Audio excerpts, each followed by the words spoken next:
सोनपुर बड़बजार आंबेडकर कल्याण मंडप ठारे महात्मा बुद्ध एवं संत कवि भीम भोई जन्म जयंती पालित हो सभारे मुख्य अतिथि भाव में अध्यापक देवाशीष प्रधान एवं मुख्य वक्ता भाव में अध्यापक सुदामदीप योगदान करथिले।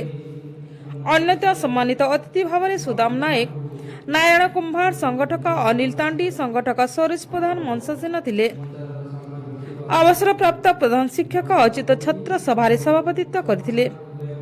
मुख्य वक्ता अध्यापक सुदामदीप तांका दर्शन तथा आदर्श समाज पई सत्य, शांति, दया, क्षमा, अहिंसार जो आवश्यक अछि सेई उपरे आलोचना करिबा सहित समाज को सुधारिबा पई महात्मा बुद्ध प्रथमे लड़ाई करथिले बोली मुख्य वक्ता आलोचना करथिले। मुख्य अतिथि देवाशीष प्रधान बुद्ध आम भारतीय परिचय कही महात्मा बुद्ध को कोटि कोटि प्रणाम जणाइथिले। अन्यतम वक्ता सुदाम नायक भीम भोई सरलतार सहित समाज को जो दिग्दर्शन देइथिले सेई उपरे आलोकपात करथिले।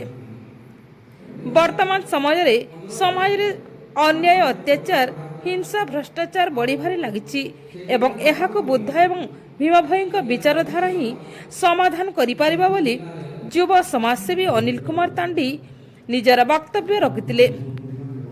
एही सभारे संगठक शांतनु बाग, संगठक सुरेश सरभंग, हिमांशु तांडी, संतोष, पवित्र, उग्रसेन, राजा, हाडू, नरेंद्र, संग्राम, वृषभ, बालकिशन, मानस समस्ते सहयोग करथिले। शेषरे सभापति अच्युत छत्र समस्त को धन्यवाद देई सभा कार्य शेष करथिले। ब्यूरो रिपोर्ट, तनुषान टीवी।